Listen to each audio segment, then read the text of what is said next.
And we close at 12, right? No, 12:20. Yeah, 12:20, okay. Yeah. Welcome. Who's hungry for lunch? Raise your hands if you're hungry. I'm always hungry. I think we have a really unique opportunity here. We have a very distinguished panel, and they're going to discuss World War I.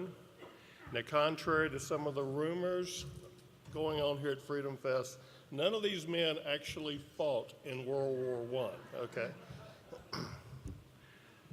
World War I, the war to end all wars. Can you imagine 100 years later today, a politician calling a war, a slogan of the war to end all wars? No one would buy that, but they bought that back then.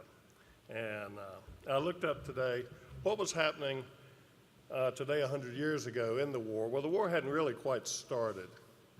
Everybody was mobilizing, but no one had a clue what was going to happen. So I'm looking forward to these gentlemen giving us some insight.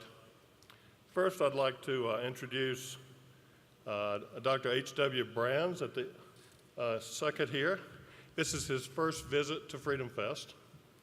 He's a historian, an author, professor at the University of Texas in Austin, and he holds the Jack S. Blanton Senior Chair in History there. And he's written a number of books. Next gentleman I'd like to introduce is our friend Tom Palmer, who's at all of our Freedom Fest. He's Executive VP for International Programs for the Atlas Network. And then beside him we have Jon Utley. He's involved with the American Conservative.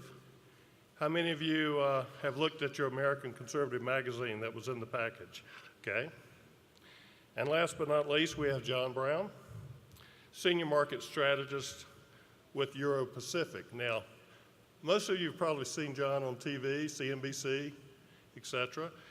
He has a long history in politics and in the military, and he's quite a writer on history, so I'm looking forward to hearing his discussion today. And since he was born nearest to the time of World War I, we'll probably let him go first. So each of you gentlemen have 10 minutes, and that'll give us 10 extra, and I will time you, and maybe we'll have time for some questions. If you want to ask a question, come up to the front or find a microphone. I hope we have a microphone up here. So John, would you like to start tell us about the war to end all wars? Well, thank you, Ron, for giving me the pole position, thanks to my age.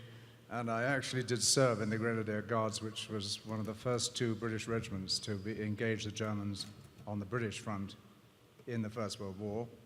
And ladies and gentlemen, greetings. In England, it was always known as the Great War, and I think pretty much worldwide, until the Second World War came along, and it suddenly became the First World War. But it was always, because of the shocking evidence from that war, it was termed the war to end wars. In the event, it proved horrendous, and by mismanaging the peace, it actually heralded the Second World War, and following the cold part of the Second World War, the Cold War with a huge arms race, and heralded almost a century of increasingly lethal violence and very, very great change. In writing this book, The Hidden Account of the Romanovs, I studied this war in some detail, and I'll now attempt to share with you some of my findings regarding the huge changes that occurred. I'm leaving the lessons and the causes because I don't think I'll have time, but basically the changes I divided into three areas. First of all, political, secondly, social, and thirdly, military.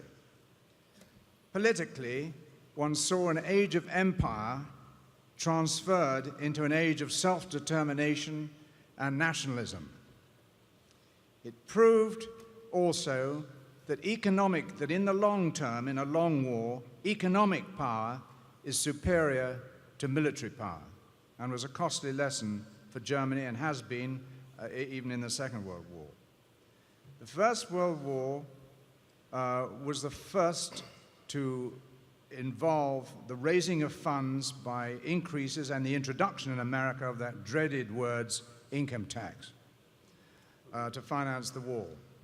Now, the social changes, basically, it was the first war. I know there were sieges of cities which involved citizens in ancient history even, but it was the first real war to start to involve the citizens at large, countries at large, rather than just armies.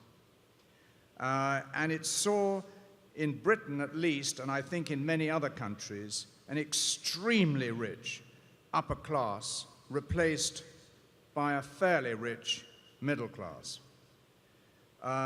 Conscription began, which was a big thing and a big change in 1916 in Britain.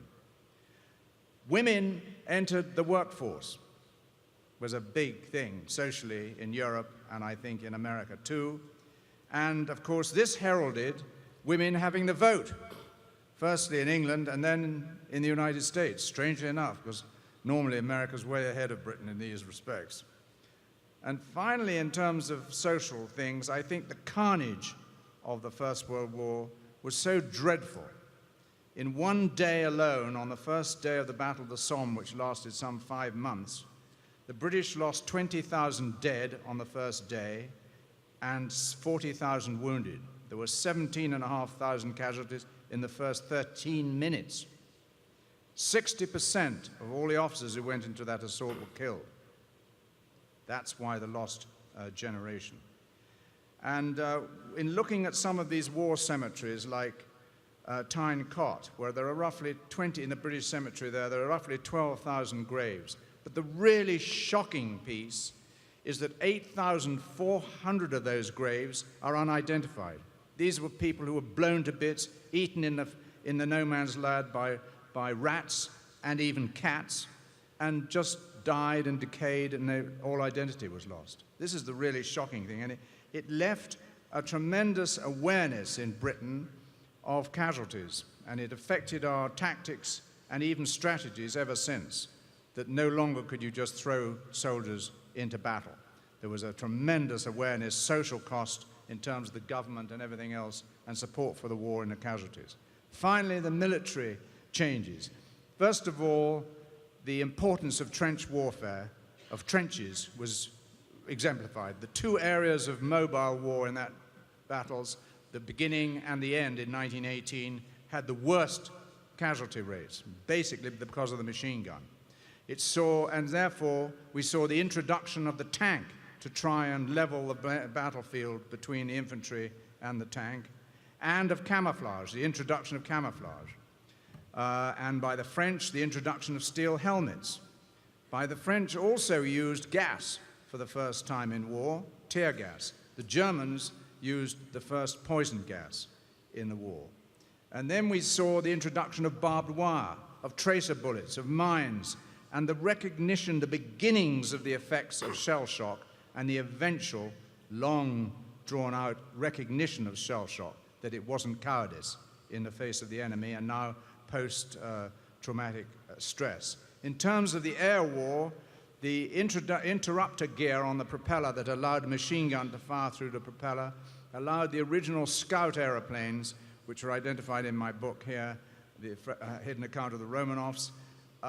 It allowed a plane to fire through its propeller, and the introduction of the fighter aeroplane as opposed to the Scout aeroplane, and the introduction of bombers and the first bombing and assaults on civilian populations, and the introduction of an air force as a separate arm of the armed forces, which was a very interesting introduction, and now a recognition of the sky as a vital area of war, which is now extended into space, as vital to control, huge influence if you control space. The Navy, the importance of submarines, the importance of heavy armor on ships, where we lost several in the Battle of Jutland because the shells went straight through the wooden decks. And Drigg lost, the British lost in that first squadron at the Battle of Jutland. And also, the Navy showed the